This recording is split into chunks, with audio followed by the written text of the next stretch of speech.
Sempre que eu ministro esse texto, eu gosto de trazer menção a esse período da história, porque esse texto ele vai falar de maneira específica, de maneira diretiva, sobre quem Jesus é.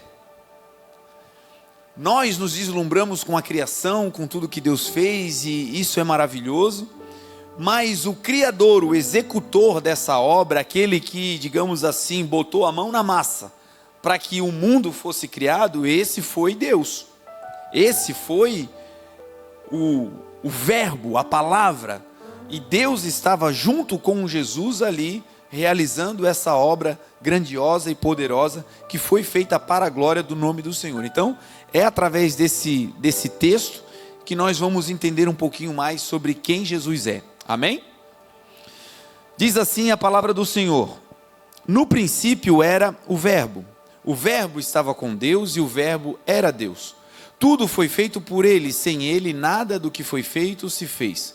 Nele está a vida e a vida é a luz dos homens. A luz resplandece nas trevas e as trevas não podem vencer a luz. Houve um homem enviado de Deus, cujo nome era João, que veio para testemunho, para que testificasse da luz, para que todos crescem por meio dele. Ele não era a luz, mas veio para que testificasse da luz. E ali estava a luz verdadeira, que ilumina todo homem que veio ao mundo. Ele estava no mundo, o mundo foi feito por ele, mas o mundo não o reconheceu. Veio para os seus e os seus não o receberam, mas todos quantos o receberam, deu-lhes o poder de serem feitos filhos de Deus. Amém? Oremos. Pai nosso que estais nos céus, obrigado, Senhor, pela tua bondade, obrigado pela tua graça, obrigado, Senhor, por tudo que o Senhor tem realizado, por tudo que o Senhor tem feito. Espírito de Deus, que o Senhor seja engrandecido nessa noite, que nós diminuamos e que o Senhor cresça. Ajuda-nos, Senhor, a recebermos com o coração aberto mais uma porção da tua palavra.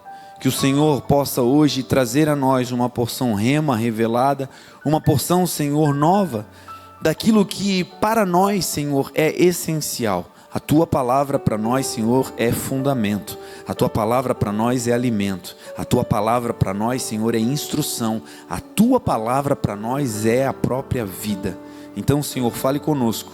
Assim como ovelhas do teu pasto, nós queremos agora sermos instruídos, dirigidos, guiados por ti. Fala conosco, Senhor. Nós queremos ouvir a tua voz. Que eu e os meus irmãos sejamos encontrados como uma boa terra, que vai deixar de lado, Senhor, a angústia, a preocupação, as dívidas, o medo, o caos, o diagnóstico, para se focar naquilo que pode mudar a nossa vida. E quem pode mudar a nossa vida é o Senhor Jesus. Que tudo que temos e tudo que somos nessa noite glorifique, Senhor, o teu próprio nome. Essa é a oração que nós fazemos, pedindo ao Senhor que o Senhor nos guie e dando ao Senhor toda a honra, toda a glória e todo o louvor, em nome de Jesus. Amém. Amém. Irmãos, ao longo da vida nós vamos crescer. A vida natural do ser humano e a vida natural nessa existência, ela tem uma primícia, que chama-se crescimento. Todo indivíduo, todo ser biológico, tudo aquilo que tem vida na natureza, criado por Deus, passa por um período de crescimento. Se está vivo, vai crescer. Se está vivo, vai se desenvolver. Em tamanho, em conhecimento, no nosso caso. E o crescimento e o avanço da vida passa pelo conhecimento. Para nós, seres humanos, uma parte do crescimento, fundamental para o nosso desenvolvimento, é crescermos em conhecimento. Podemos crescer fisicamente e devemos. Todo ser biológico saudável vai crescer, vai se desenvolver fisicamente, para aguentar os embates, os combates da vida, para poder avançar e percorrer as distâncias que o Senhor vai propor para nós ao longo dessa vida. Todo ser natural saudável vai se desenvolver afetivamente, vai desenvolver laços, relacionamentos afetivos, saudáveis, vai constituir família, vai crescer. Mas uma parte importantíssima do crescimento humano está pautado no conhecimento. Por vezes nós concentramos o nosso crescimento em coisas tangíveis. Desejamos crescer economicamente, desejamos crescer na nossa vida profissional, desejamos crescer naquilo que temos como propriedade, e tudo isso é bom, é benéfico, faz parte, mas por vezes nós suprimimos o maior e melhor crescimento e o mais importante que um ser humano deve se concentrar em ter, que é o crescimento no conhecimento. A palavra de Deus diz que nós vamos conhecer a verdade e a verdade vai nos levar a um lugar de liberdade. A palavra de Deus diz que nós devemos conhecer e prosseguir em conhecer ao Senhor. A sua saída virá sobre nós como a luz do sol. Ele virá sobre nós como a chuva seródia, a chuva temporã que rega toda a terra. Nós somos terra do Senhor e Deus sobre nós vem como uma chuva para regar as sementes que cada um de nós já carregamos. Deus está dizendo: se vocês me conhecerem e aumentarem o conhecimento de vocês sobre quem eu sou, eu vou poder derramar sobre vocês uma porção ainda mais abundante da minha chuva. Por vezes o desenvolvimento financeiro que desejamos ter não acontece, não é por falta de habilidade para ganhar dinheiro. Por vezes o desenvolvimento patrimonial que desejamos ter, melhorar naquilo que temos como patrimônio, não acontece, não é porque não sabemos negociar, comprar ou vender. Por vezes o avanço físico que desejamos não vem porque nos falta o conhecimento. A palavra de Deus diz que existe um jeito do povo de Deus perecer. Você sabia disso?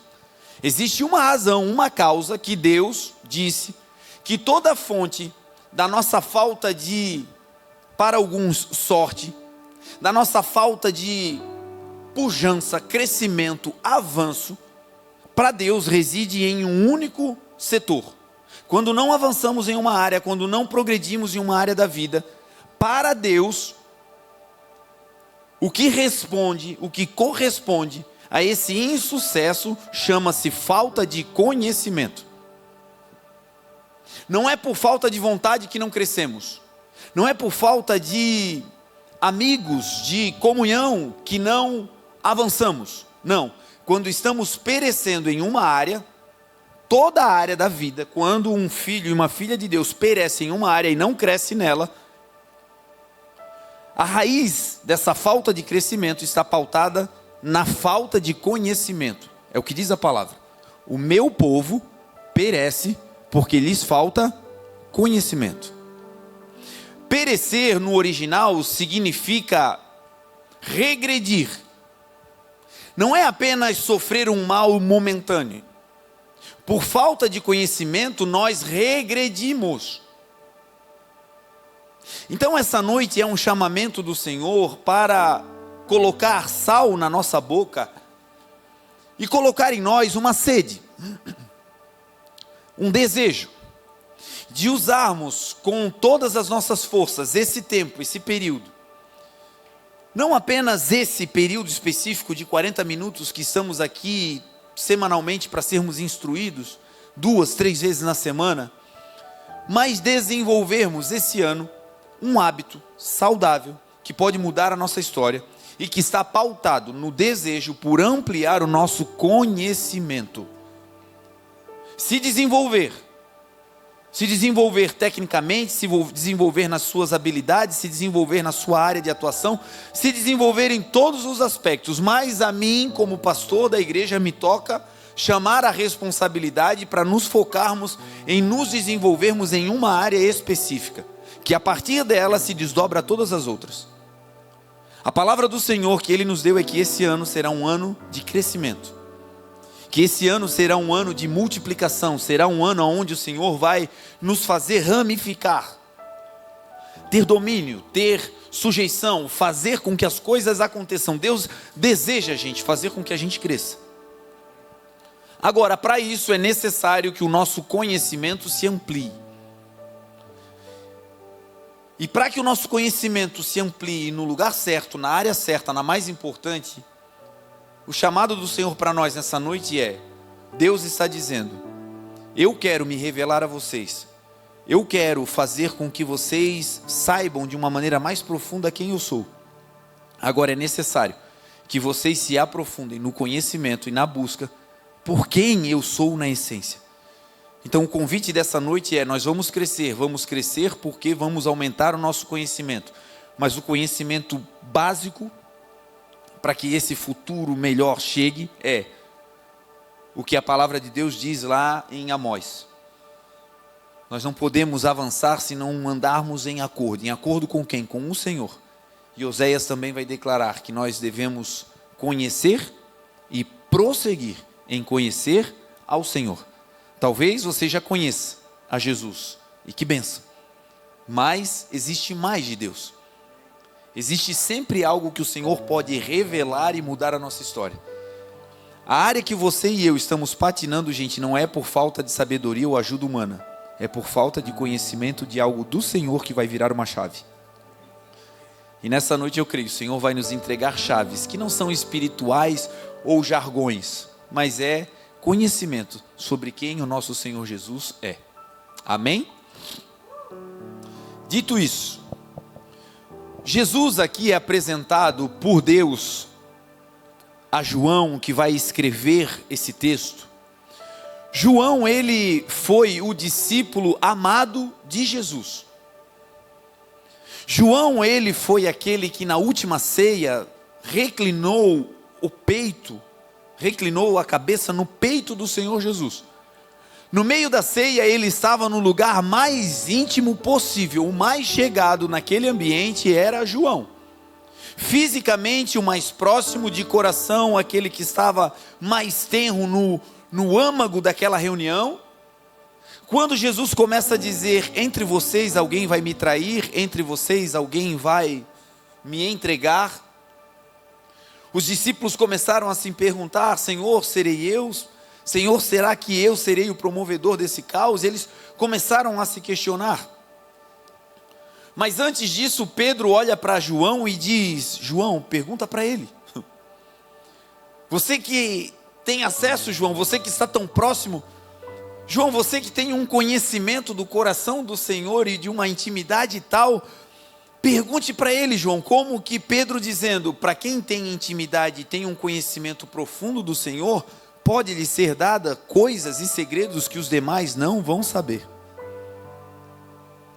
Jesus disse: aquele que me ama, me obedece. E aquele que me ama será amado do meu Pai. Eu o amarei e me revelarei a ele. Quem ama o Senhor, o obedece. O obedece por quê? Porque o conhece. E quem o ama e o conhece, vai receber revelação da parte de Jesus, disse o Senhor. Então tem coisas que não vão ser nos dadas porque nós temos conhecimento humano.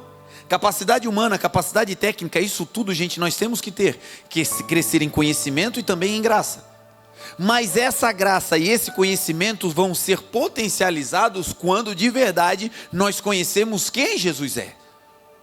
E Pedro estava dizendo: João, tu tens a oportunidade de saber antecipadamente o que Jesus está dizendo, por conta da intimidade.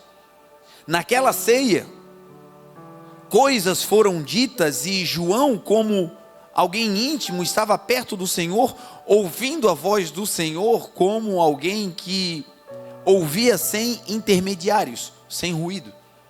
Conhecer o Senhor Jesus é estar próximo dele ao ponto de, quando ele falar, a voz do Senhor e a instrução do Senhor chegar a nós de maneira diretiva, sem a necessidade de um intermediário. Pedro estava dizendo: pergunta para ele, João, e ele vai te contar e tu revelas a nós, por conta da intimidade que tu tens. Agora, o lugar de João, de conhecimento e intimidade de Jesus era: Jesus não vai precisar contar para ninguém, ele pode contar para mim, porque eu sou o íntimo dele. E é isso que o Senhor deseja fazer conosco, todos nós. Nos levar a um lugar de conhecimento, aonde o Senhor não necessite de um intermediário, aonde Ele possa nos visitar no meio da noite e nos dar uma instrução que possa mudar a nossa semana, aonde Ele possa nos encontrar caminhando, indo para a igreja, vindo para o trabalho, indo para o colégio, indo para a faculdade, e naquele caminho a nossa intimidade não se perder e o nosso conhecimento do Senhor ser tão grande ao ponto dele poder contar algo a nós sem necessitar de alguém que se levante e te diga: eis que te diz o Senhor. Não, o próprio Senhor Jesus deseja se revelar a nós. Isso é possível, igreja. Deus está dando visões, Deus está dando sonhos. A palavra do Senhor diz que nos últimos dias, disse Deus, eu vou derramar do meu espírito sobre toda a carne. Os servos, as servas vão profetizar, os filhos e as filhas vão profetizar, e naqueles dias eu vou derramar do meu espírito, e os jovens terão visões, e os velhos sonharão sonhos.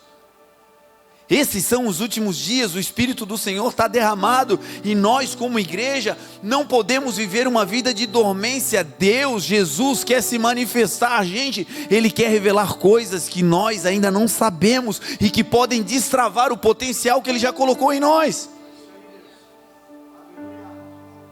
Nós precisamos ter uma sede, um desejo por Jesus, para mais do que vem à igreja, senta e levanta e vai para casa. Não, meu irmão. A palavra de Deus diz que aqueles que andavam com Jesus, Ele curava a todos. A palavra de Deus diz que por onde Jesus passava, as multidões se ajuntavam, a ponto deles tentarem se lançar sobre Ele, e todos que tocavam nele eram curados. Era uma chave espiritual que virava quando as pessoas chegavam perto do Senhor. O Senhor Jesus, antes de ir embora, Ele disse aos seus discípulos: agora eu não chamo mais vocês de servos. Servo no original é alguém que não fica no lugar de intimidade. O servo nas casas originais, no período de Jesus, eles tinham um lugar, um quarto, um ambiente onde eles ficavam, e entravam no ambiente do Senhor quando eram chamados. Um servo não podia se apresentar na presença do rei, do dono da casa, sem ser chamado. Havia uma barreira, havia ali um degrau social que não se rompia. E no final da vida, Jesus olhou para os seus discípulos e disse: agora essa barreira rompeu. Agora vocês me conhecem de uma maneira tão linda, tão profunda. Agora vocês conhecem o meu coração de uma maneira tão plena, que eu agora não chamo mais vocês de servos. Essa barreira caiu, o degrau caiu, não existe mais nenhum tipo de dificuldade de acesso. Agora eu chamo vocês de amigos. Amigo é aquele que quando olha para a pessoa, no olhar sabe se está bem ou não. Amigo é aquele que quando a pessoa chega no ambiente, o coração se alegra dizendo: meu amigo chegou. Amigo é aquele que quando fica um tempo sem ouvir a voz, sente falta. Amigo é aquele que quando vê, celebra. Amigo é aquele que o que tem é seu, é dele. E é isso que o Senhor Jesus está dizendo: eu quero que vocês me conheçam, para que vocês possam desfrutar dessa relação comigo, aonde vocês não são mais servos. Eu quero ser amigo de vocês. O que eu tenho é de vocês, o que eu quero realizar através de vocês, mas não como uma ferramenta. Eu não quero usar vocês, eu quero estar com vocês. Eu quero fazer de vocês a extensão da minha própria vida. Por isso Ele disse: eu estarei convosco, eu habitarei com vocês, até a consumação dos séculos. Então o que nós podemos fazer, gente? E o chamamento dessa noite é crescermos no conhecimento sobre quem Jesus é. Quem Jesus é? Para alguns, Jesus foi um profeta. Para alguns, Jesus foi aquele que salvou um filho da morte. Para alguns, Jesus foi aquele que livrou de um trauma. Para outros, Jesus foi aquele que estendeu a mão e tirou da depressão. Para outros, Jesus foi aquele que abriu a madre e entregou um filho que era impossível diante de diagnóstico de infertilidade. Para outros, Jesus foi aquele que pagou uma dívida impagável e colocou de pé e deu um novo nome e transformou a vida. Agora, quem Jesus é na sua própria ótica? Porque a palavra de Deus diz: aquele que me ama me obedece, eu o amarei e eu, Jesus, me revelarei. Aqui está o ponto: não conhecer Jesus como aquele que realiza uma demanda, mas conhecer Jesus como Ele deseja ser conhecido. Conhecer o Senhor como Ele deseja se revelar. E esse é o ponto, gente. Viver uma vida onde o Evangelho não se trata de poder fazer ou não fazer, mas se trata de ter tanta intimidade com o nosso Senhor que nós vamos mensurar dizendo: isso não agrada, meu amigo. Eu não vou por aí, não é porque me dizem não vai, eu não vou porque o meu amigo se entristece se eu for por aí. Eu não falo isso, não é porque eu não posso, eu não falo, é porque de alguma maneira isso não faz parte do convívio harmônico que eu tenho com o meu amigo. Eu faço o que eu vejo o meu amigo fazer. Eu ando pelos caminhos por onde o meu amigo passou. Essa é a relação que Ele deseja ter conosco. Quem Jesus é? Ele é o Verbo. Esse texto vai dizer que Deus falou ao seu amado amigo João que Ele era no princípio o Verbo. No princípio Jesus, Ele era a palavra. E assim como era num princípio com Deus antes da existência do mundo, Ele era a palavra, assim Ele também é na nossa vida. No princípio Jesus, Ele se apresenta como uma palavra. Jesus foi aquela palavra de ânimo quando você pensou que o teu casamento não tinha mais solução e de repente uma palavra veio dizendo: não desista. Esse era Jesus. Jesus foi a palavra que no olho do furacão, no dia do caos, quando todos abandonaram, quando você mesmo já não acreditava, uma palavra veio dizendo: o que para você é morte, para Ele é vida e recomeço. Não desista.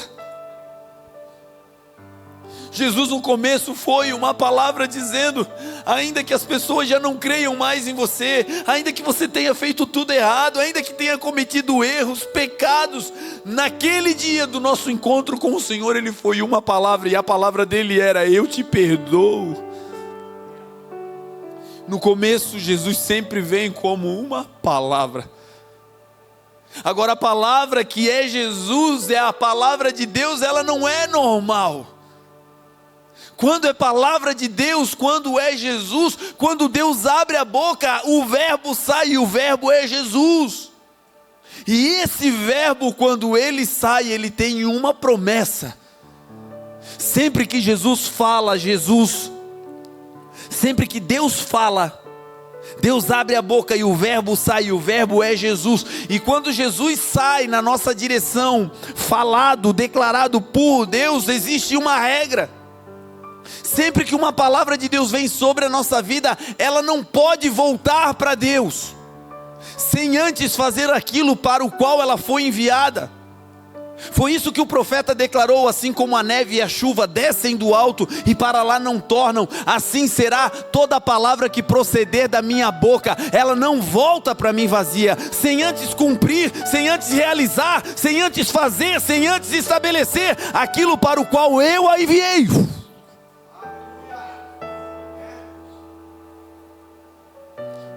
Então tem coisas que Jesus disse que ia fazer. Tem palavras que estão repousando sobre a minha e a sua vida, que são promessas que Deus disse que iria realizar. Elas ainda não aconteceram todavia. Mas uma convicção que nós temos é que Jesus, Ele é fiel. Quanto mais você conhece Jesus, mais você deposita a sua esperança nele, mais você sabe que Ele é fiel. E aquilo que Ele prometeu e a palavra que Ele liberou não vai voltar para Ele. Essa palavra está repousando sobre nós. Essa palavra está repousando, meu irmão. É Jesus repousando, nos guardando. E no tempo adequado, no tempo certo, essa palavra vai brotar, vai germinar e vai dar frutos para a glória dEle. Quem conhece o Senhor Jesus, quem tem comunhão com Ele, vive uma vida nessa esperança. Foi o que o salmista declarou: ainda que a videira não dê o seu fruto, ainda que o fruto da oliveira minta, ainda que não haja um alimento nos campos,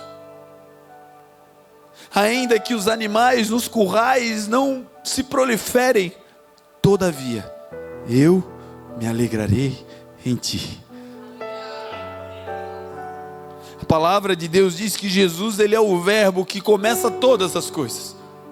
Quem Jesus é? Jesus disse: eu sou o Alfa. Jesus estava dizendo a primeira palavra, a primeira letra do alfabeto grego, que é o Alfa. Eu sou aquele que começa toda a escritura sobre vocês. Antes da palavra de maldição de um pai, de um amigo, antes do abuso, antes da violência, antes disso você já tinha uma palavra. A palavra que veio depois não tem mais poder do que a primeira palavra. E a primeira palavra sobre nós é: vocês são mais do que vencedores.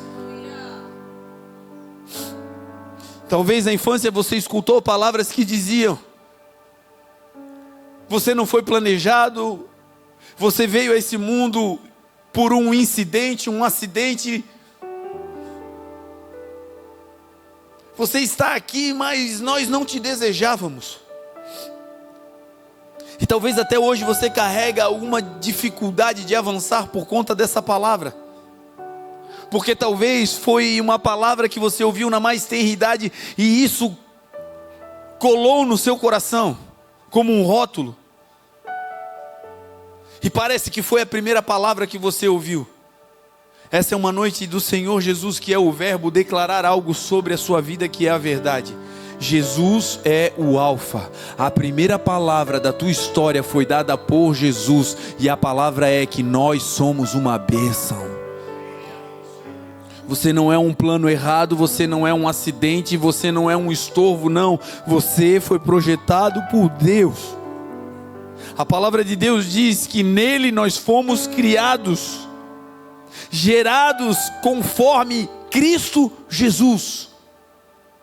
Efésios 2:8 vai dizer que tudo no mundo foi criado por Ele, nós fomos feituras suas, criados em Cristo Jesus, para as boas obras, as quais Deus preparou de antemão para que nós caminhássemos, andássemos nelas. Nós não somos frutos de um acidente, nós não somos frutos de um erro, não, meu irmão. A palavra do Senhor diz, Jesus disse: eu sou o Alfa. A primeira palavra sobre a tua vida foi dada por Jesus, Ele é a primeira palavra. Ele também disse: eu sou o Ômega. A última palavra sobre a nossa vida não vem do advogado, a última palavra sobre a nossa vida não vem do médico, a última palavra da nossa vida não vem do professor, a última palavra da nossa vida vem de Jesus. Ele disse: como eu sou a primeira palavra, o Alfa, eu também sou o Ômega. Não acabou se Jesus ainda não deu a sua última palavra. Tem esperança para a tua casa, tem esperança para o teu casamento, tem esperança para a tua empresa, tem esperança para o teu ministério, tem esperança para nós, porque há esperança, diz a palavra. Jó, no olho do furacão, leproso, se coçando com cacos de telha, vivendo o luto de ter perdido 10 filhos, vivendo as dores pesadas de ter visto a sua vida financeira ruir em um só dia, vivendo um caos, a derrota por todos os lados, sendo subjugado e incompreendido pela própria família, que dizia: amaldiçoa esse teu Deus e morre. E ele guardava a sua dignidade, dizendo: como loucos falam vocês, o bem de Deus vocês receberam, o mal não querem receber. O Senhor deu, o Senhor tirou, louvado seja o Senhor.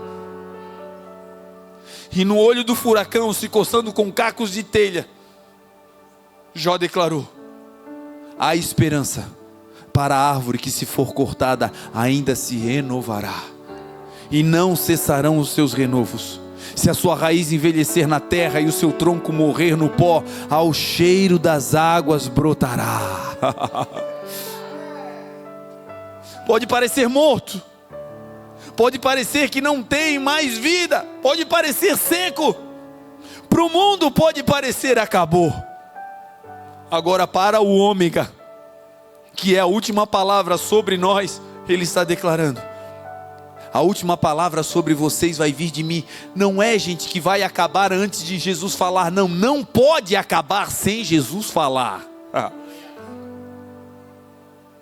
E aqui vai uma instrução: no olho do furacão, não se mova antes de Jesus falar. Antes dele falar, não se mova. Porque quando ele falar, a direção vai ser para a edificação. Quando ele falar, a direção vai ser para sucesso, para ampliação. Foi ele quem disse: eu porei vocês como cabeça e não como cauda. Vou colocar vocês em cima e não embaixo. Vocês serão como lâmpada nesse mundo, como luz nesse mundo. Vou acender vocês e vocês vão brilhar. Mas para isso tem que esperar a palavra dele. A palavra de Deus é Logos. Quando ele fala, acontece. Quem Jesus é? Ele disse: eu sou o princípio. E ele também disse: eu sou o fim. Diferente da palavra que gera, agora ele está dizendo: quando vocês começarem a atuar, o princípio dessa atuação sou eu em vocês. Eu sou aquele que começa os projetos, eu sou aquele que dá vitalidade a vocês, eu sou aquele que coloco em vocês uma esperança para que vocês possam startar coisas novas. É chegado um tempo, gente, em que Deus vai nos dar coisas novas. O Senhor Jesus deseja mudar a nossa história, dando a nós coisas novas. A palavra do Senhor diz: vivam em novidade de vida. Deus quer fazer coisas novas. Se tem uma coisa que o Evangelho não é monotonia. Se tem uma coisa que vida com Jesus não proclama, não prolifera, é a mesmice. Você vai ver as pessoas que estiveram caminhando com Jesus, e um dia andando com Jesus era uma loucura.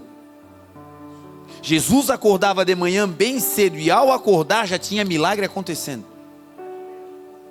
Jesus ia dormir tarde, porque os discípulos diziam: Senhor, a hora já é tarde, já passou do horário, a gente já trabalhou demais. E Jesus dizia: não, tem mais coisa para a gente fazer, vamos alimentar essa multidão. E ali 10.000 pessoas sentadas ainda iam comer e se fartar. E o texto diz que Jesus ficava despedindo a multidão. Você já pensou dar um jeito de despedir 10.000 pessoas? Quando começa com o verbo, quando começa com o alfa, quando começa com o princípio que é Jesus, sabe como é que é o final? Quando começa com Jesus, o final da história não é: meu Deus, se entrasse alguém na minha loja. Não, quando começa com Jesus, te prepare. Para fechar a loja você vai ter dificuldade, porque aquele lugar vai permanecer cheio para a glória de Deus. A mesa que você trabalha vai ter sempre alguém pedindo um conselho. O lugar que você está vai estar sempre repleto de gente. Você não vai andar sozinho. Aonde Jesus está, o povo é atraído. Ele é o alfa, ele é o ômega, ele é o princípio. Jesus, ele também disse: eu sou o fim. O fim, gente, não é aqui. E por vezes o inimigo tenta colocar os nossos olhos nessa terra. Por vezes nós tentamos nos apegar com toda a força ao cargo, ao título, à função, ao dinheiro, ao carro, à casa. Não, meu irmão, isso tudo aqui é transitório. Bispo, é apologia à pobreza? Não, Deus quer nos dar o melhor dessa terra. Só que essa terra não vai nos marcar. Certa vez pegaram uma mulher em um ato de adultério. Pegaram essa mulher em surpresa, no flagrante, e então levaram ela até Jesus. A lei mandava matar por apedrejamento público. Levaram ela até Jesus para ver se Jesus colocava a sua palavra em xeque. Ele dizia que tinha que perdoar, mas a lei mandava matar, e se ele disse que não pode matar, não se cumpre a lei, ele agora seria acusado de alguma maneira blasfemar a lei, então a morte era para ele. Levam essa mulher até o Senhor, e ele está, diz o texto, escrevendo com o dedo na terra. E eles dizem: Senhor, essa mulher foi pega em ato flagrante, adultério. A lei manda matar, e tu, o que dizes? O que o verbo falaria agora? O que o ômega, o alfa, diria agora, diante de uma regra pública? Jesus segue escrevendo com o dedo em terra, as pessoas continuam pressionando, e então ele diz: aquele que não tem pecado, atire a primeira pedra. O texto diz que, começando pelos mais velhos, que começaram a ter a sua consciência acusada, começaram a lançar as suas pedras no chão e a sair, e todos foram embora. Então Jesus levanta os seus olhos e olha para a mulher e diz: mulher, cadê os teus acusadores? Cadê aqueles que te condenavam? E ela diz: Senhor, ninguém me condenou. Então Jesus olha para ela e diz: vá, eu também não te condeno, mas não peques mais. E aquela mulher que estava prestes a morrer por causa da palavra de vida que é Jesus, saiu viva, com esperança, perdoada para um futuro novo. Agora, o mais lindo dessa história é o que Jesus ensina ao escrever na terra. Os fariseus, os escribas, as pessoas, a sociedade estava dizendo: Senhor, nós somos pó da terra. O ser humano foi feito do pó da terra, a humanidade é pó da terra. E eles estavam dizendo: Senhor, tem que matar, tu mandas perdoar, mas nós queremos marcar-te. Nós queremos, como terra, fazer uma marca em ti, dizendo: olha, falou, mas não cumpriu. Nós queremos te marcar, Senhor. E o texto diz que Jesus não foi marcado pela humanidade, mas seguiu marcando a terra, porque ninguém muda a essência de Jesus. Por onde ele passa, a marca dele é eterna. Nós que conhecemos o Senhor, carregamos marcas que, quando as pessoas passam e vêm, elas logo se remetem. Não pode ser coisa humana. Ele era tão diferente, como agora está assim? Não pode ser apenas um curso de capacidade emocional, de inteligência. Não pode ter sido apenas um treinamento. Não é mais a mesma pessoa. Não é mais ele, não é mais ela. Meu Deus, o que aconteceu? E as pessoas vão se aproximando de nós e vão começando a ler a marca que Jesus fez. A palavra do Senhor diz que nós somos cartas. Carta não se autoproclama, carta não se autolê. Você já viu uma carta falando, dizendo: olha, o que está escrito em mim é isso? Não, a carta, ela só carrega a mensagem. Quem lê a carta são os outros. E Deus está dizendo: se vocês tiverem conhecimento sobre o meu filho, a cada dia ele vai escrever uma linda mensagem no coração de vocês, e vocês vão passar e o mundo vai ler essa carta. Quem Jesus é? Jesus disse: eu sou a porta.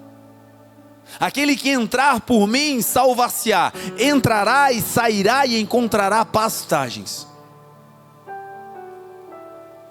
Por vezes a nossa oração é: Senhor, abre uma porta, Senhor. Por vezes a oração de um pai sobre um filho é: Senhor, abre essa porta, Senhor. Por vezes a nossa oração pela nossa família é: Senhor, abre uma porta, Senhor. Por vezes a nossa oração por nós é: Senhor, abre uma porta. Me tira dessa condição, me leva para um outro nível, Senhor. Me tira desse aperto, dessa angústia. Me tira, Senhor, desse deserto. Jesus, abre uma porta.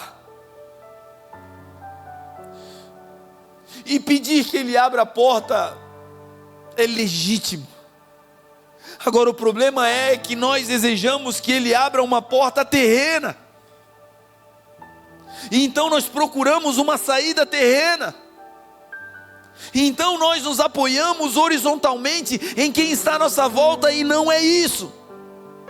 Para quem tem intimidade com Jesus, quando as coisas se fecham, Eles não correm, nós não corremos para as pessoas.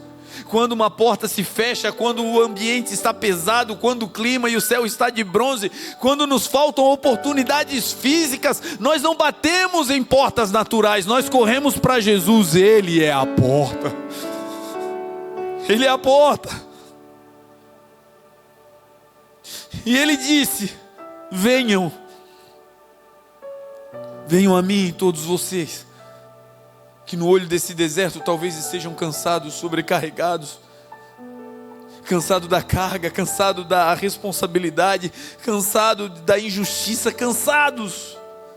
Venham, disse Jesus, porque eu sou a porta e essa porta está sempre aberta. E se vocês chegarem a mim, vocês vão entrar. Jesus está dizendo: eu sou a porta de vocês, eu sou a porta que vai mudar a história de vocês. A porta, ela tem duplo sentido. Dependendo do ambiente que você está, a porta tem uma função. Se você estiver do lado de fora de um ambiente, a porta para você é um acesso a um novo lugar. Se você estiver do lado de fora, se você estiver tentando acessar, buscando algo novo, Jesus é essa porta que vai te dar o acesso. Você e eu não precisamos de um padrinho. Você e eu não precisamos de alguém que endosse o nosso currículo. Você e eu, não estou falando aqui que não precisa de network, de conexões, não é isso. Mas não é por aí que a gente avança. Eu e você não precisamos de alguém que coloque o nosso processo para cima da fila. Nós não precisamos disso. Nós precisamos apenas correr para Jesus e Ele escancara a porta. É Ele que pega o processo esquecido e coloca na mesa do juiz. É Ele que faz o teu nome ser lembrado. É Ele que traz o mantimento. É Ele. Ele é a porta. E porta que Ele abre, ninguém fecha. Ele é fiel. Jesus é a nossa porta. E nele nós confiamos. E nele nós depositamos a esperança. Quem conhece Jesus não corre atrás de porta natural. Quem conhece a Jesus se joga nessa porta que sempre está aberta. Quem está do lado de fora, a porta é acesso. Mas para quem está do lado de dentro, a porta significa segurança. E tu, quando entrares no teu quarto, fecha a porta e ora em secreto. Secreto porque a porta está fechada. Secreto porque o inimigo não pode entrar nesse ambiente. Secreto porque o ladrão não pode roubar. Secreto porque as coisas malignas não podem adentrar naquele ambiente. Por quê? Porque a porta que é Jesus está te guardando. Ele é a porta. Casa que tem Jesus como porta não depende do sistema de alarme.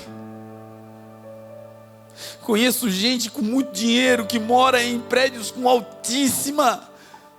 sistema de segurança enorme. Mas quando deita não consegue dormir porque não se sente seguro em lugar nenhum, porque não entendeu que Jesus é a segurança, Ele é a porta. E o Senhor está nos dizendo: ei, se lança em mim, aprenda mais de mim, ande comigo, e eu vou ser a porta, você vai entrar. E como o salmista no Salmo 4 declarou: em paz eu me deito e logo adormeço, porque só o Senhor Jesus me faz repousar em segurança. Coisa boa é ter Jesus como segurança, meu irmão. Coisa boa é deitar e saber que a tua família está guardada por Ele, que a tua casa está guardada por Ele, que a tua vida emocional está nele. Os remédios podem ajudar, mas quem cura é Jesus. Os médicos fazem um trabalho excelente, mas são apenas ferramenta na mão do grande médico dos médicos. Jesus é a porta, acesso e proteção. Jesus disse: eu sou o pão. Por vezes sentimos fome, e não é fome física, e não é fome de pão. Por vezes o que a gente sente é uma falta de preenchimento. Por vezes o que sentimos é uma ausência de plenitude. É muito comum estarmos vivendo momentos favoráveis. Financeiramente tudo certo, com a família tudo bem, não tem ninguém doente, não existe um caos. Você olha e diz: meu Deus, por que eu estou assim angustiado? Meu Deus, por que eu não estou celebrando? Eu estou tendo hoje, vivendo hoje coisas que eu orei lá atrás. Por que eu estou assim? Por que a minha casa está sem paz? Por que a gente vive se bicando, tendo atritos? Deus, o que é? O que é, Senhor? Isso é fome. Isso é fome que não se mata com pão físico.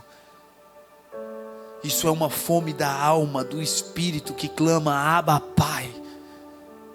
Essa inquietude, essa falta de paz e essa incomodação interna que rouba a capacidade de ver o bem que está à nossa volta, é falta de pão, mas não do pão da terra. Jesus disse: eu sou o pão vivo que desceu do céu, e aquele que se alimentar de mim jamais terá fome. Jesus disse: eu sou a água da vida. Aquele que vier até mim e beber, do seu interior vai fluir rios de águas vivas. O Senhor quer nos transformar em pessoas que por onde passam haja saciedade. Gente que para e senta para nos ouvir e não fica olhando para o relógio dizendo: meu Deus do céu, tá tarde, eu tenho que ir, tem coisas para fazer. Não, vai ficar na tua presença e vai dizer: ué, já acabou? Já acabou a consulta? Já deu tempo? Já está fechando a loja? Meu Deus, que rápido! Porque você e eu, com Jesus e conhecendo Ele, através de nós fluirão rios.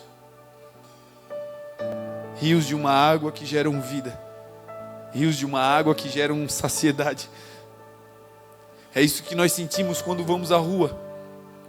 Quando nós vamos às ruas e começamos a ministrar com os moradores de rua, com as pessoas que estão ali naquela situação.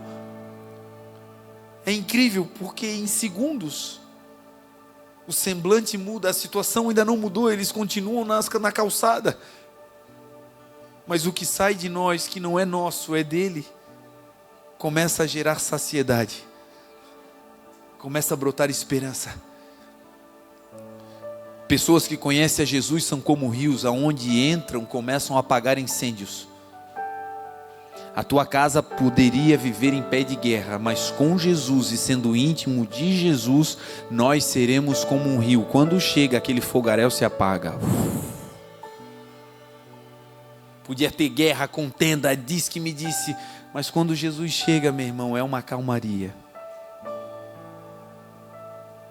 Jesus é aquele que nos acalma por dentro. Jesus é aquele que nos regula. Jesus disse: se vocês vierem até mim, vocês jamais sentirão fome. Se vocês crerem em mim, vocês jamais terão sede. Quem Jesus é? Jesus é a pedra que os construtores rejeitaram, mas que na nossa vida foi colocada como pedra angular. A pedra angular era a pedra do meio dos arcos romanos. É aquela pedra que fica no meio de um arco. Quando você coloca aquela pedra, ela gera pressão nos dois lados e então aquele arco fica ali harmônico. O que sustenta o arco não é as bases nem as laterais. O que sustenta todo o arco é a pedra angular. E Jesus está dizendo: eu sou aquele que sustenta a vida de vocês. Você talvez perdeu o emprego. Não perca a esperança. O emprego era apenas um canal por onde você recebia o seu sustento, os teus proventos. Talvez a empresa fechou, talvez você está em transição, presta atenção nisso. O emprego, o trabalho, esse lugar era apenas um canal por onde você recebia o que brotava da fonte. Porque quem sustenta a tua vida e sempre sustentou não foi o emprego, foi o Senhor que é a nossa pedra angular. Então pode trocar a torneira, mas o provento sempre vem da mesma fonte. Você pode ir para um deserto, lá o Senhor vai fazer brotar água da rocha, Ele é fiel. A minha e a sua vida estão nesse Jesus, que por onde nós vamos nunca nos deixará. Lembro-me de um dia, para nós encerrarmos, em que eu e a Grazi estávamos em um país longínquo, estávamos lá fazendo missões. E eu me lembro que nós estávamos com fome física. Era o final do dia e nós tínhamos pouco recurso para comer durante o dia. E quando chegou a hora de nós nos alimentarmos, umas crianças vieram e pediram uma ajuda, uma oferta. Nós demos aquela oferta e terminou todo o recurso que nós tínhamos. E a missão ainda era para mais alguns dias. E eu me lembro que naquela hora que eu entreguei o recurso que eu tinha, a sensação que eu tive foi de abandono. A sensação que eu tive foi: estou perdido. Porque eu estou longe do meu país, longe da minha gente. Não tenho como ter recursos aqui, eu não conheço ninguém. E o pouquinho que eu tinha agora terminou. Eu me lembro que eu levantei os meus olhos para os céus e, como alguém que clama ao Senhor com alma, eu não tinha palavras, eu apenas levantei os olhos como quem diz: Senhor, foi o Senhor que me trouxe para esse lugar. Eu não estou aqui em turismo, eu estou aqui fazendo, Senhor, a tua obra, mas agora, Senhor, de verdade eu estou com medo, Senhor. E quantas vezes na vida nós somos colocados em situações que a gente sente medo? Medo de falhar, medo de não conseguir avançar, medo do futuro.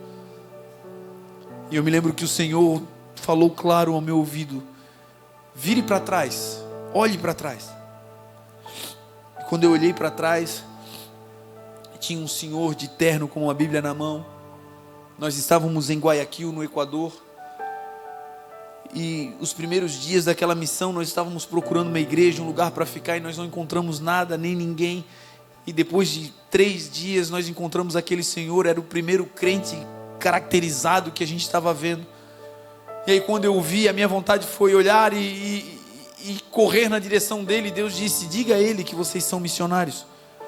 E o meu coração na hora foi, me levantei no impulso, cheguei nele e falei: olha, irmão, nós somos missionários, nós somos do Brasil, e eu já queria dizer, nós estamos com fome, pelo amor de Deus, ajuda a gente, faz alguma coisa. Eu queria bater na porta humana. E aí o Senhor me repreendeu dizendo: não fala mais nada. E aí quando eu parei de falar, aquele homem foi tomado pelo Espírito de Deus e começou a profetizar: eu sou o Senhor teu Deus, que te tirei da tua terra e te trouxe aqui. Apenas sejam fortes e corajosos, porque eu sou aquele que sustento vocês. Era uma mensagem do céu no meio de um lugar que eu não conhecia ninguém. Aquele homem começou a andar, eu me alegrei com a palavra, mas a fome seguiu ali. O medo do futuro seguiu ali. Porque por vezes a gente esquece que tudo em Deus começa primeiro com a palavra. Se a palavra veio, o resto virá. Essa é a sequência de Deus. Tem a palavra, tem tudo. E aquele homem voltou e veio na nossa direção, colocou a mão no bolso, tirou uma oferta que era infinitamente maior do que a gente tinha dado para aquelas meninas. E ele disse: eu conheço a palavra de Deus.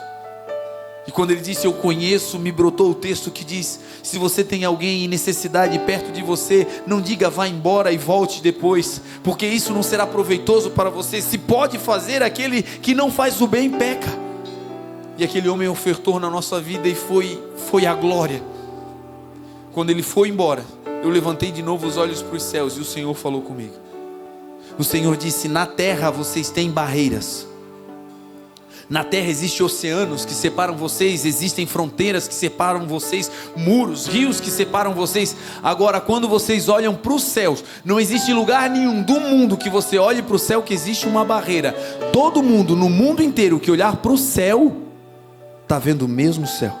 E Jesus disse: eu sou esse que uno vocês através do céu. O céu, gente, é o nosso lugar de morada. E quando nós voltarmos para lá, Ele vai enxugar dos nossos olhos toda lágrima. A última lágrima que vai correr do nosso rosto antes de entrarmos, Jesus com as suas mãos vai enxugar. E naquele dia Ele vai dizer: porque você me conheceu lá embaixo, agora eu quero te mostrar coisas incríveis aqui em cima. Entrem, benditos do meu Pai. Entrem no gozo do seu Senhor. Entrem no reino que está preparado para vocês antes da fundação do mundo. O meu desejo é que nós sejamos a igreja mais apaixonada do mundo por Jesus. Que não sejamos reconhecidos porque o templo é grande ou pequeno. Que não sejamos reconhecidos porque a banda toca bem ou mal, porque nós temos um currículo bom ou ruim. Não, que sejamos conhecidos como gente que ama a Jesus de todo o coração. Porque no final, gente, se trata disso. Se trata de amar a Jesus. Esse é o mandamento do Senhor. Amem ao Senhor de todo o vosso coração, com todo o vosso entendimento, com toda a vossa alma, com todas as suas forças. Amem ao Senhor Jesus. Hoje eu faço 46 anos. E o meu maior presente é poder falar do meu amigo Jesus. Não tenho muitas coisas para dizer, olha quanto sucesso eu tenho do lado de fora. Mas tem algo que me dá um prazer no espírito, que é que eu sei que o meu Redentor vive, que o meu amigo Jesus está sempre conosco.